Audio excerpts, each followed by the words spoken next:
Welcome to One Stage at a Time, the podcast where we go through Super Mario Brothers one level at a time. I'm Andy Prim. And I'm Aaron Neeson. And this episode is going to be about stage 1-1 of Super Mario Brothers. The premiere level. The first. Super Mario Brothers. No level came before this one, folks. This is the first level. It's seared into many a 30 to 40-year-old man's head. And women? But yes, of course. Probably more men. This is an equal opportunity podcast. Of course. So, yeah, I mean, we're kind of being facetious, but also not really. This stage, in a lot of ways, was the first stage for a lot of people. I know that for me, Super Mario Brothers is almost certainly the first game I ever played. Therefore, this is almost certainly the first stage of any game that I ever played. What about you, Aaron? That's probably the same for me. We didn't have a system in my house for a while. I remember going over to a cousin's house, and they had Super Mario Brothers. And I remember playing it there very vividly. I remember Super Mario Brothers, this level, and a couple following ones. We were very young, so we weren't very good at it. But it's seared into my head. This and Joust. I didn't know what Joust was for a long time, but apparently that was the game I was playing. The ostrich riding game. Yeah, I remember playing on a teeny tiny little screen at one point. But that's interesting that you bring up Joust. I'm going to mention that again later. But for now, what I want to know from you is, what did you think of level 1-1, Aaron? It's quite possibly a perfect level for especially for like this era of gaming. Like it requires next to no instruction, and its layout is simple and challenging enough when you don't know like what you're doing. Like it's challenging when for not knowing what you're doing, but it's easy to master, and it teaches you what you need to do like very quickly. Like you see the little Goomba moving towards you, and its little angry eyes teach you, this guy's trouble. Yeah. And so you know to avoid him, and all you can do at first is jump. So you'll try and either jump over him or jump on top of him, and that's what you do. And you learn quickly. Oh, okay, I jump on top of him. Yeah. Or you run into his side and you die. Right. And even if you die, you learn pretty quickly. Don't touch the Goomba. Enemies will kill you, and you restart in seconds. You're already going again. Mm-hmm. And then it's got the question blocks, which do exactly what they're supposed to do and intrigue you. Right. And all you can do is jump. So you try and jump into them, and you boop, a little coin pops out, and then pretty quickly a little mushroom pops out, and it doesn't have angry eyes. So maybe even if you try and jump on it, you eat it, and it makes you big, and you're like, whoa, that's different. So according to the instruction manual for this game, the mushrooms are actually called officially magic mushrooms. Mario is taking magic mushrooms to get bigger. I wonder how much this was inspired. I know that people have thought about this plenty. I'm sure that this is an old speculation, but I wonder how much maybe Alice in Wonderland informed this sort of thing. Yeah, I'm sure that's part of it. Yeah. It's hard Lewis to say, Carroll. but yeah, I'm sure they were. I mean, I don't know. I wonder how much that penetrated in Japan. I bet Miyamoto was familiar at least with Alice in Wonderland. I would imagine so. I mean, he's an intelligent red guy. We should probably say, I guess, for those of you who are not really in the know, aren't total, Nintendo files like I am, Shigeru Miyamoto is the name of the man who designed and created Mario the character, as well as Super Mario Brothers the game. He's a longtime creative designer at Nintendo of Japan. Still there, although he doesn't really direct games anymore. He's still like a major player in like their production staff. But yeah, he actually directed this game, started at Nintendo as an artist. I think he even did a little bit of programming, although it's hard to find hard and fast information on that. Mm-hmm. But mostly a designer and an artist. This was one of his first major things that he did, although he did some stuff before this, and this actually isn't Mario's first video game. Right. Technically, he was in Donkey Kong. That's right. Right. He was in Donkey Kong. And then Mario Brothers, the arcade game, was before this game, right? That's also right. Yeah. I knew that. I knew that. I like them both. Yeah. Yeah. And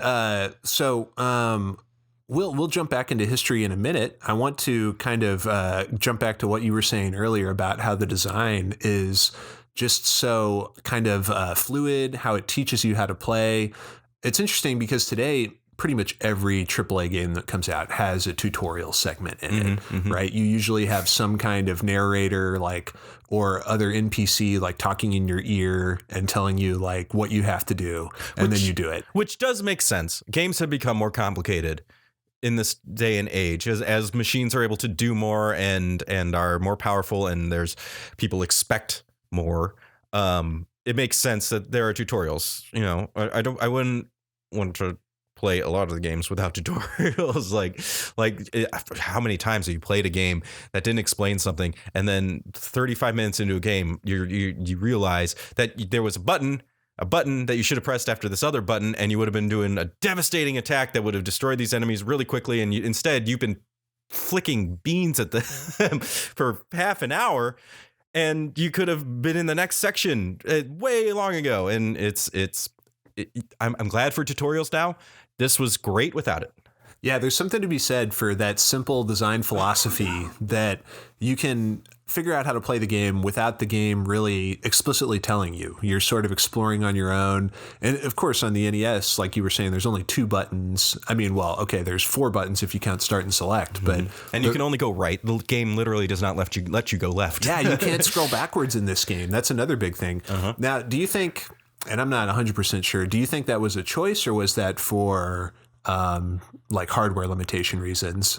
I would imagine it was hardware limitation That's reasons. kind of my guess too. Like, they were just like, okay, once this Goomba's off the screen, the game doesn't have to worry about it anymore. There's no object permanence. No more programming. It just ceases to exist. Yeah, I think it was probably system limitations, or just like not laziness, but more just like streamlining it, I suppose. Because I don't think that the Nintendo team back then and Shigeru Miyamoto were lazy by any means at all, but they definitely stretched like the hardware and the memory capacity of the game packs to the absolute limit. Yeah. And the Goomba actually is a cool example of that. There's kind of a story that originally, there's this first Goomba that walks at you right as soon as you start the game. Originally, that was going to be a Koopa Troopa that walked at you. And the Koopa Troopa is a much more complex enemy than the Goomba. The Goomba doesn't do anything but walk in a straight line. It never changes directions unless it hits an object. Whereas the Koopa Troopa can change directions. If you jump on it, it doesn't die immediately. You kick the shell. It's a much more complex enemy. The Goomba is very, very simple. Miyamoto wanted to add the Goomba at the very last minute because he decided the Koopa might be too much for a player to handle. He wanted to ease them in slowly. But they were so short on memory at that time that in order to conserve memory, the Goomba only consists of one sprite that just gets mirrored on each frame. So all it does is lift and lower its feet, but really what's happening is they're just mirroring that sprite on each frame. Huh, that's really interesting. I guess they have to program each sprite, each move, like each moment that it's on screen, every second that it shifts pixels, like they have to have a different sprite in there, but that's so interesting. Huh. Yeah. It kind of goes to show you like how, I don't know, how conservative or how just creative they had to that's be. the word I was going to use, is creative. That's very creative programming and thinking. Because when you got limitations, you work with what you can do, and that's a very creative way to tackle that problem. Yeah. So, speaking of how this game kind of teaches you how to play, teaches you about the game world, there are a lot of firsts in this level. Yes. So here's just a few of the first things in this stage. Let me see if I can go through this list first. Okay. I want to see if I can go through this list first, and then you tell me the ones I missed. You got your first mushroom. Yes. Your first question blocks. Yes. Your first Goombas. Yes. Your first Koopa Troopas. Sort of. A version of the Koopa Troopas had appeared in the Mario Brothers arcade game. Oh, are we okay? So we're doing entire Mario history. Well, I thought we were just doing this game. For this game, you're right. Yeah. Okay. And for everything else you said, though, that's true that this was the first appearance of them. Okay. Yeah. Like whether this game or any other game. But yeah, there was a kind of Koopa Troopa in the Mario arcade game. Yeah, it's those weird like circle shell Koopa Troopa guys. Yeah, they're kind of different. Who don't go into their shell, they just flip on their backs, right? Yeah, and I think they have a different name even, technically speaking. So they're not Koopa. Yeah, okay. They are not one of Bowser's minions. Please continue. So if we're talking just this game, Pipes it's a first, but Mario the Super Mario Brother games had pipes. Sure. Let's see what else. First flagpoles, first castle. Yep. First underground area, if that's what we're talking about. Yeah. There is one in this stage. Mm-hmm. So you go down that one pipe. First coins. Yep. Let's see. There's a few others I wrote down here, not big things. The first Starman. There's actually a hidden Starman in this stage. Is there? There's Where? it's not exactly hidden. There's a question mark block about halfway through the stage. But if you go down the pipe, so everybody who plays 1-1 probably knows there's a pipe you can go down towards the beginning. You go to a brief underground section, you come out right at the end of the level.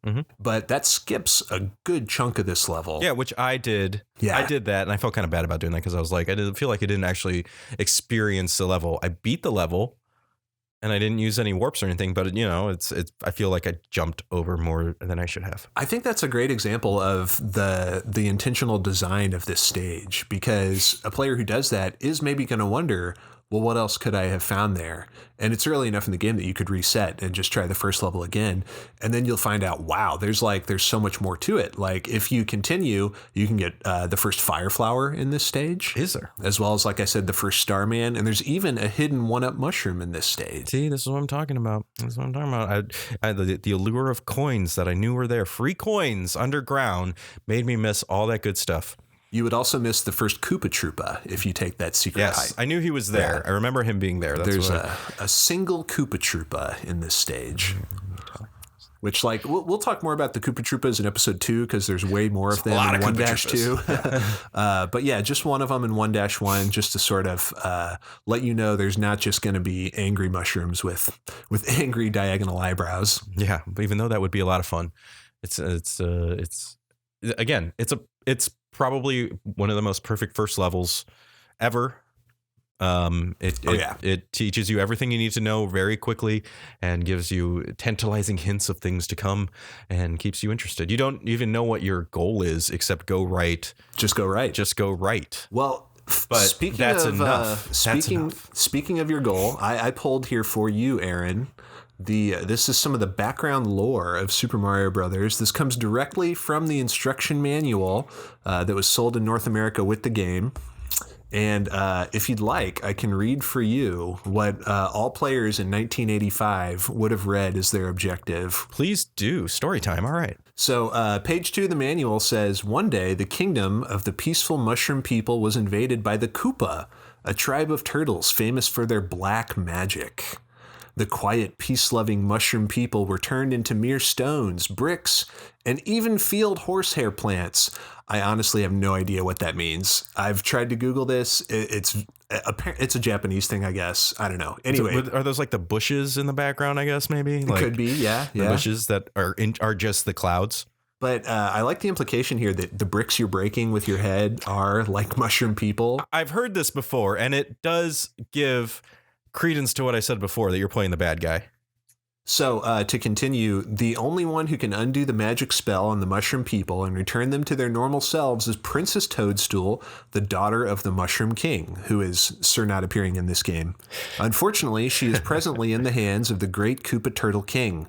Mario, the hero of the story? Maybe.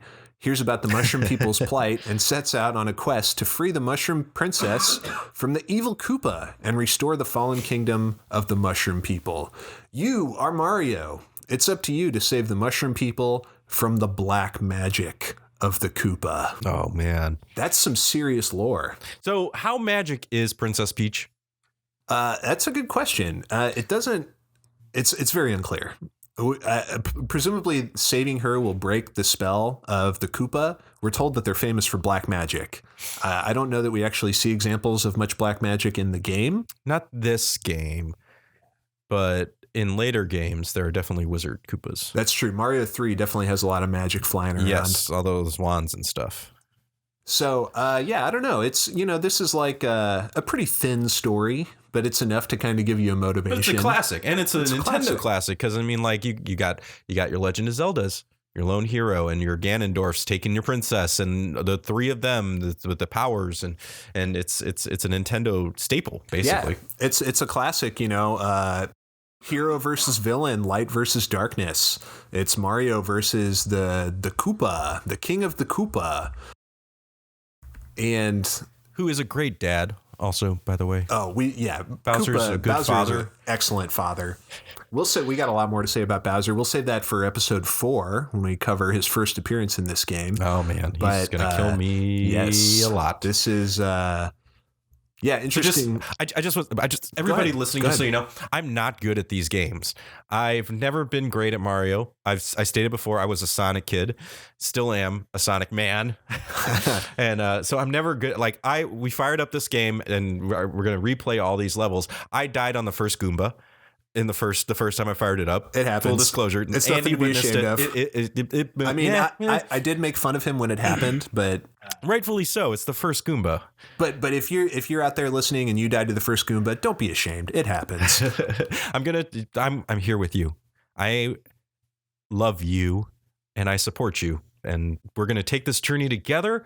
I'm bad at this game. Andy's good at this game. So he's probably going to beat the levels that I can't. Well, I don't know. I'm better than some, but I certainly can't get the high score or anything like that. Andy's good, me bad, Aaron bad at Mario, me Mario bad. I'll say I have beaten this game before, and I never have. Nowadays, in the days of save states, it's so much easier. Back in the day, there is a continue code in this game. So if you game over, you can start from the start of either the world or the stage you were on. But even so, this is a pretty difficult game. And yes, I certainly struggled with it back in the old days. Oh, boy. But let me throw some stats at you here, Aaron.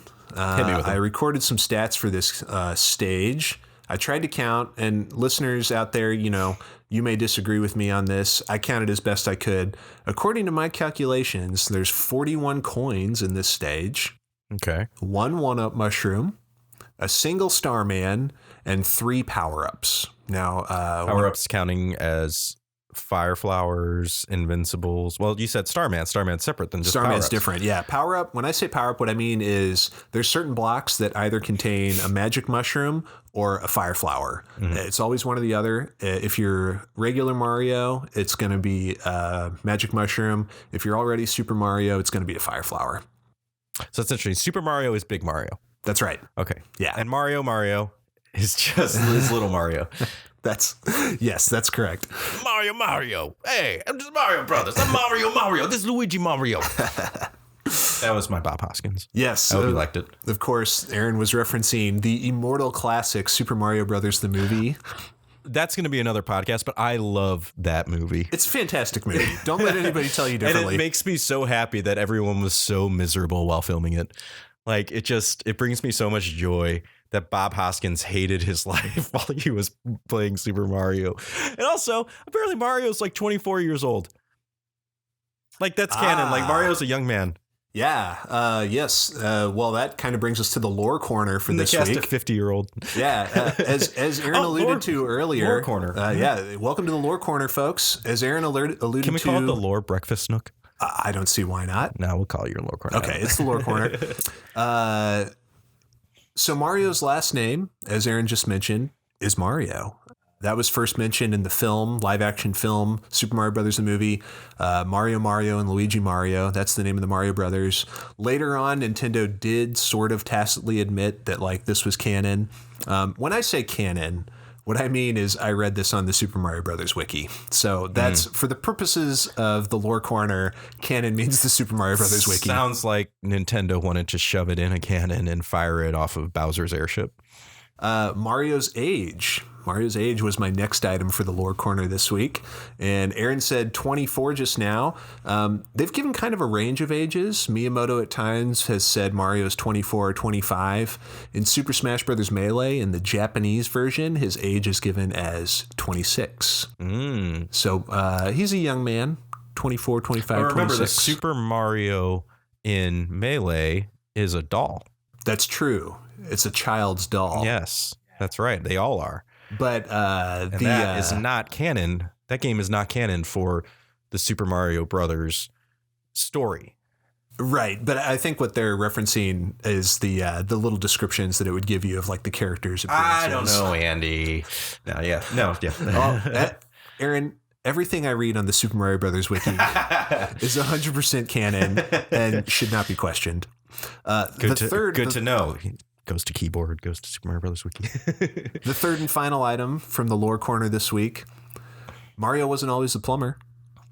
In his first appearance in Donkey Kong, he had a different job and a different name for that matter. Do you know what his original job was? Well, his original name I know was Jumpman. That's correct. So he must have been a superhero.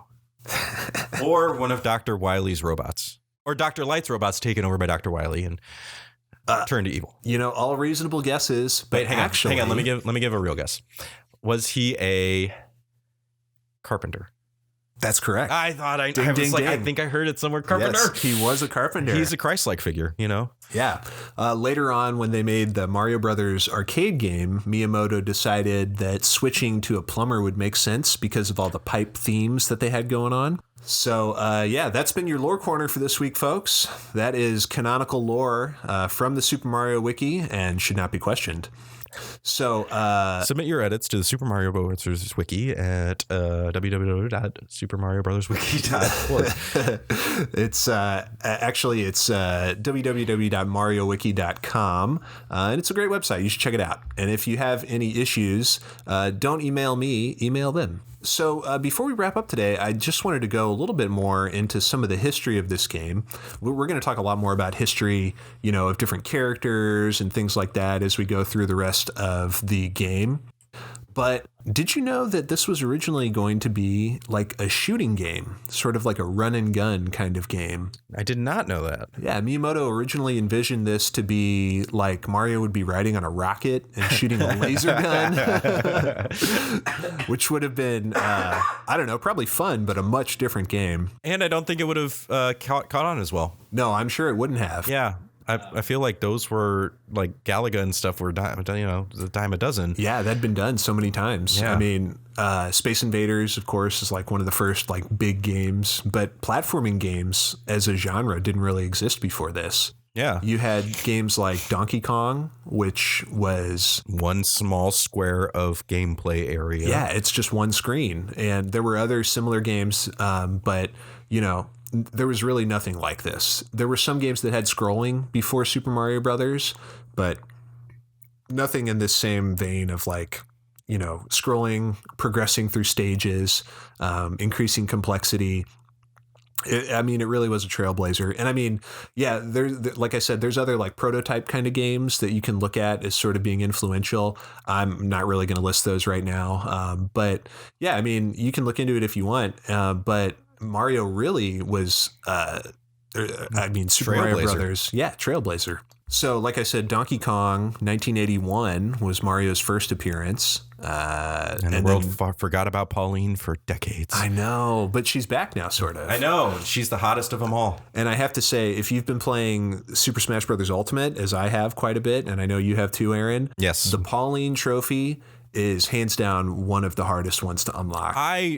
Oh my God. I about pulled my hair out on that one, I looked folks. up the cheeses for it, and I tried the cheeses, and even then It's